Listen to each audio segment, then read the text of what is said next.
For 6 years, a serial killer prowled the streets of New York City, hunting his victims. He promised to kill 12 people, one for each astrological sign, and he only struck while certain constellations were visible. It took forensic astronomy, handwriting analysis, and a World War II codebreaker to find him.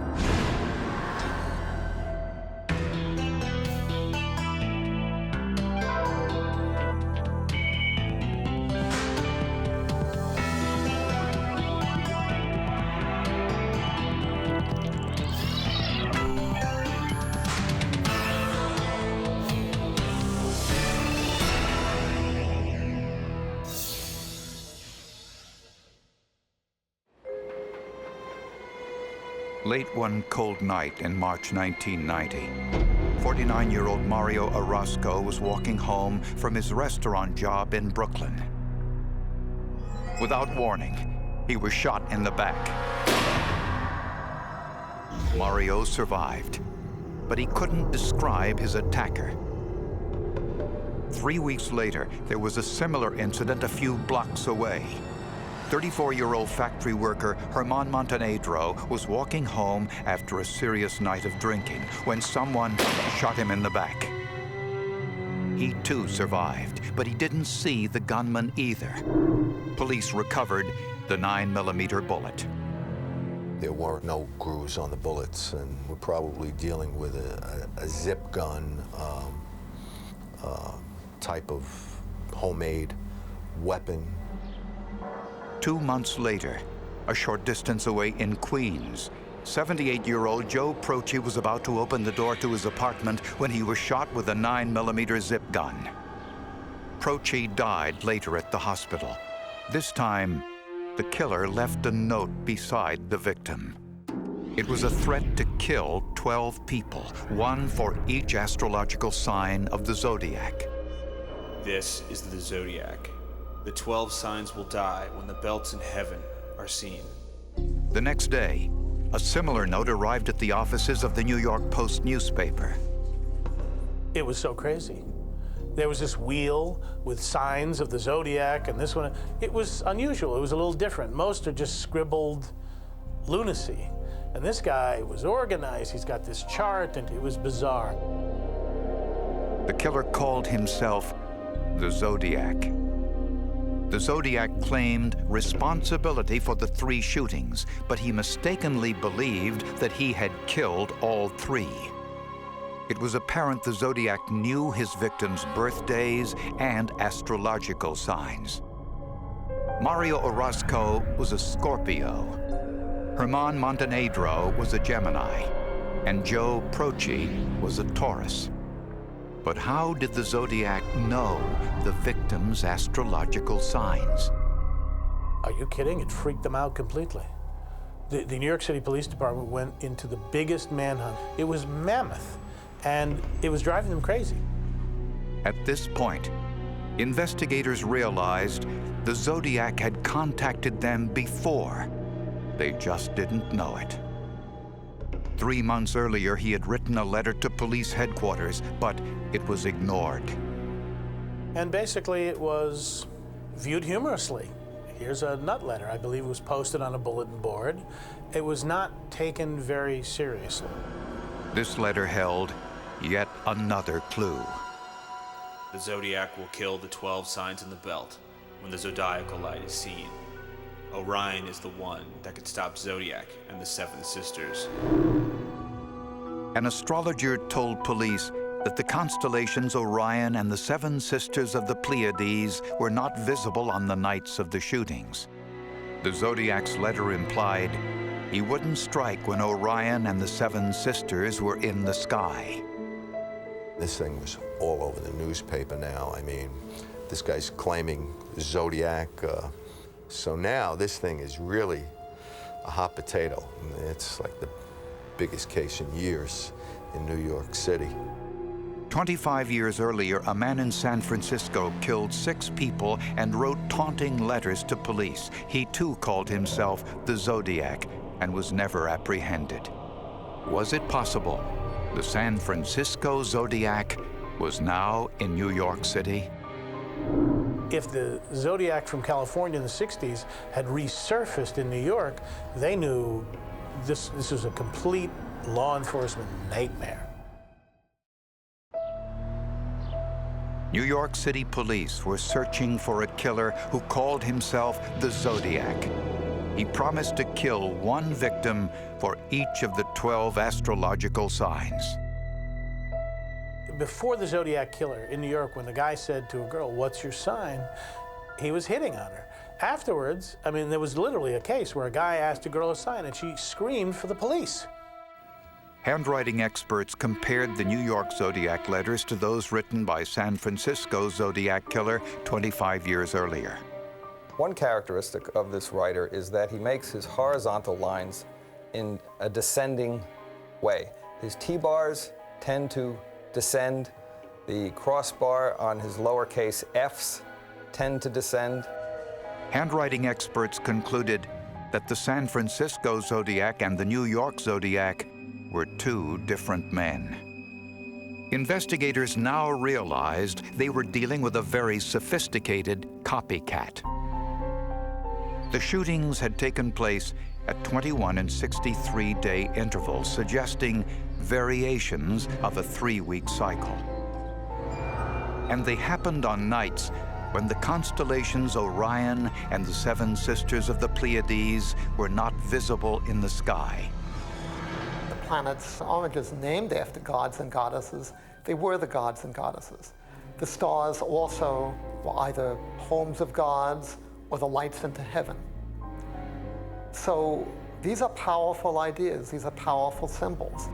To predict when the Zodiac would strike next, police asked astronomer Gregory Matloff to identify the next time within the 21-day cycle that Orion and the Seven Sisters would not be in the sky.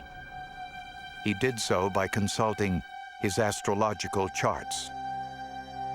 By just adjusting this for time and day, and in some cases location, your latitude, you can see what is rising and what is setting. Matloff predicted Zodiac would strike next on June 21st, the summer solstice, the longest day of the year.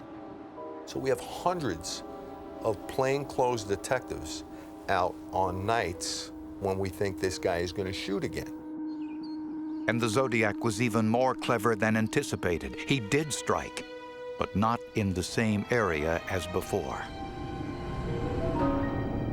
This time, it was in Manhattan. He shot a homeless man, Larry Parham, who was sleeping on a bench in Central Park.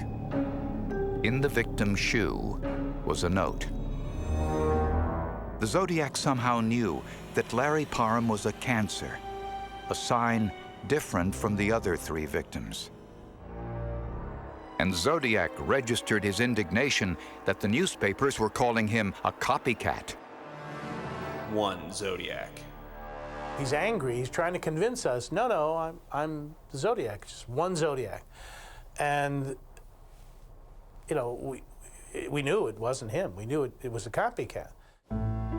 To look for forensic evidence, criminalists saturated the letter with ninhydrin, a chemical that reacts with the amino acids from skin oils. Then, the letter was placed in a humidity chamber for several hours. The moisture in the chamber accelerated the chemical process, eventually revealing an almost perfect thumbprint. This was photographed and then compared to prints in every fingerprint database available. They did databases for city employees, Department of Motor Vehicles, postal workers, and they were going through those databases, including police officers. Every police officer in New York's fingerprints were compared to the Zodiac's. Believe me, they tried it. And nothing, no hits.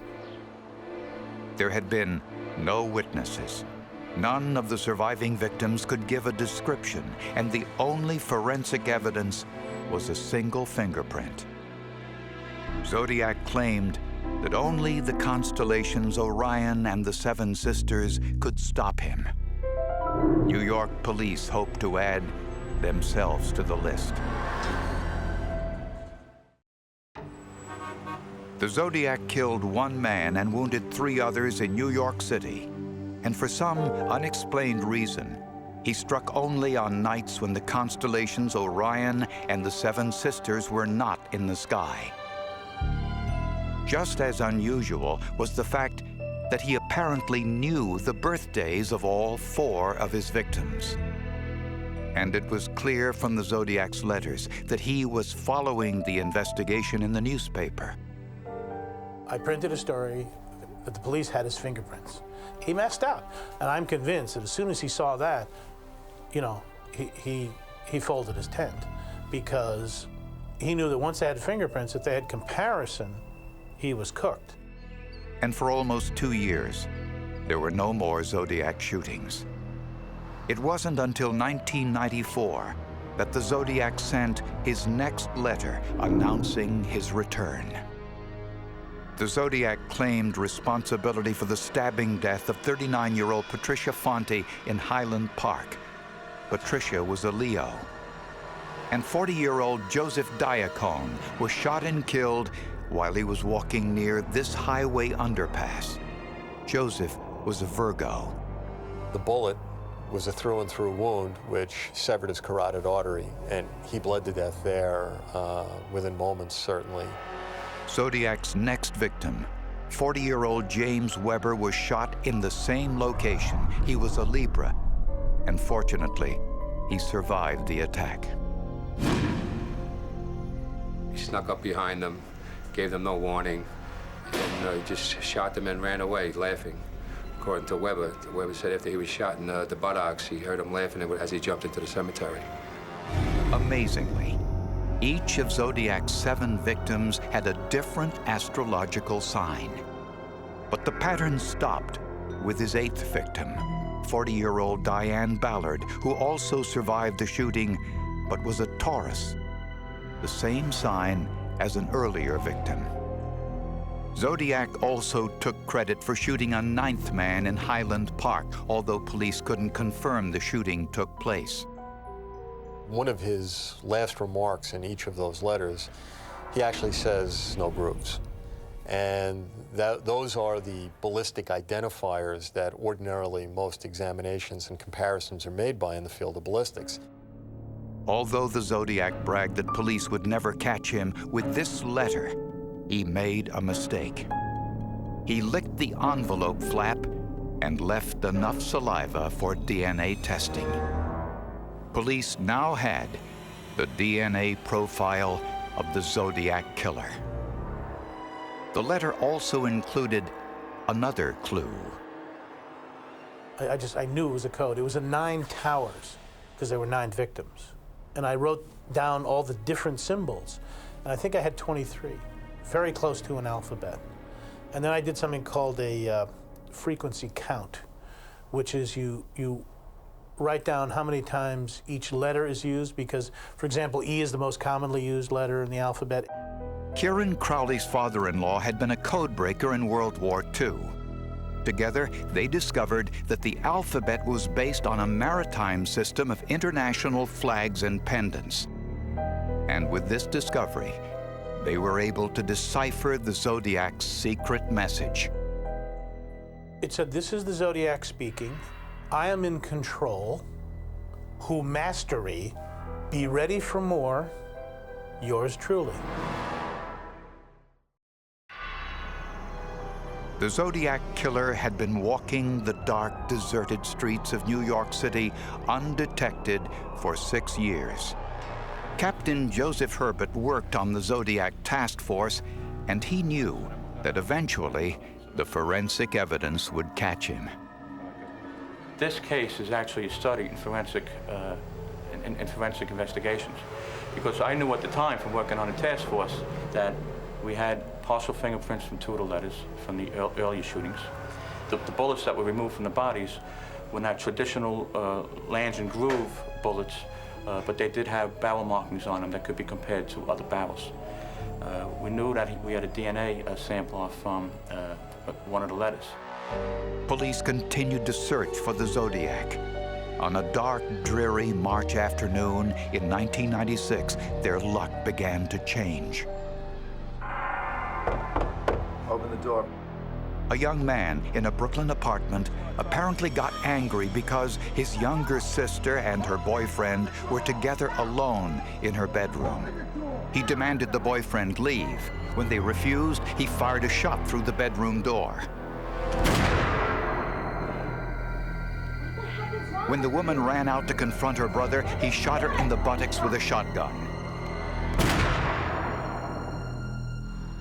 The police arrived to discover the man was holding his sister's boyfriend hostage. Captain Herbert was assigned as the hostage negotiator. I'm behind one side of the door and he's on the other side of the door. And I'm talking to him. And I'm trying to articulate to him that enough damage has been done. After about 3 hours, he indicated to me that he wanted to surrender. Herbert convinced him to put all of his weapons in buckets police lowered from the roof to his apartment window, and he surrendered. His name was Eddie Seda, a 26-year-old high school dropout, unemployed, who was still living at home with his mother and younger sister. One days he seemed religious and quiet and shy and strange, and other days he seemed aggressive and scary. At headquarters, police asked Seda to provide a written statement describing what happened inside his apartment. Seda complied, and when finished, he signed it with an odd symbol next to his name. And the detective who did it looks at it and says, what's this? And he said that that was a symbol for God and God's love or something. An alert police officer asked hostage negotiator Joseph Herbert to have a look. Herbert knew immediately what he was looking at. I remember the feeling to this day. It was a very calm feeling, because I knew we had him. I studied those letters for 4 years, and it was ingrained in not only my memory, all the guys who wrote the Zodiac Task Force. The statement out of my mouth was, as sure as I'm standing here, this is Zodiac Killer. To prove their suspicions, police turned to forensic science. First, Seda was fingerprinted. His prints were then compared with the print left on the letter in Central Park. It was a match. Next, handwriting experts compared the handwriting from the Zodiac's letters to Seda's known handwriting sample. The experts concluded they were written by the same hand. Ballistics experts examined Seda's collection of 15 zip guns. In his letters, Zodiac claimed no one would catch him because his gun barrel didn't have the traditional lands and grooves inside for testing. But the Zodiac apparently didn't know about forensic tool mark analysis. A tool mark is a characteristic left behind during the process of using a tool to either cut, grind, file, or polish a piece of metal. There can be hundreds of microscopic tool marks in a pipe used in a homemade gun. When ballistics experts compared the bullets from the victims to those fired from Seda's zip gun, the tool marks were microscopically similar. Finally, police asked Seda for a blood sample for DNA testing. His DNA matched the saliva on the envelope flap of the Zodiac letter. How you doing, Eddie? Eddie, I want to introduce you to Detective Louis Savarese. Come on, Eddie. Detective Savarese had the pleasure of telling Seda they knew his true identity. I put out my hand and said, I'm looking for you for 6 years. And I said, you're the Zodiac. And he says, no, I'm not. I said, you're the Zodiac. Oh, Eddie. That was the beginning of a 6-7 hour interrogation on the Zodiac shootings until finally he did give it up. He did confess to it. He didn't want to go to jail for simply shooting his sister in the butt with a shotgun. He wanted to take credit for his years of handiwork. In one of his first letters, the Zodiac claimed that only Orion and the Seven Sisters could stop him. Ironically, on the day of his sister's shooting, Orion and the Seven Sisters were overhead. They just weren't visible in the overcast sky. Eddie Seda was charged with shooting 6 people and killing 3 others. Prosecutors had so much forensic evidence they had a hard time deciding how to hold the jury's interest. We weren't certain that the public at large would be as interested in all of this forensic evidence, and we were curious about how the jury would receive it. And ultimately, we ultimately set aside a week that we just referred to as Forensic Week. We're shocked to see the jury sat on the edge of their seats. And I just remember one morning sitting there, sifting through the guns and the knives, whatever it was that day, and looking at it, and just at that moment being struck by like, wow, what am I gonna do with this stuff? You beat the ballistics, you've got the fingerprint. You beat the fingerprint, you've got the handwriting. You beat the handwriting, you've got the statement. You beat one statement, you've got another statement. All those forensic entities came back to haunt Eddie big time. Eddie Seda was convicted and sentenced to 232 years in prison. Eddie Seda was a coward. He attacked his victims from the rear. He shot them for no reason other than that he could. But one question remains. How did Seda know his victims' birthdays? Some speculate that he looked inside his victim's wallet after each shooting, and that all had different astrological signs due to nothing more than luck.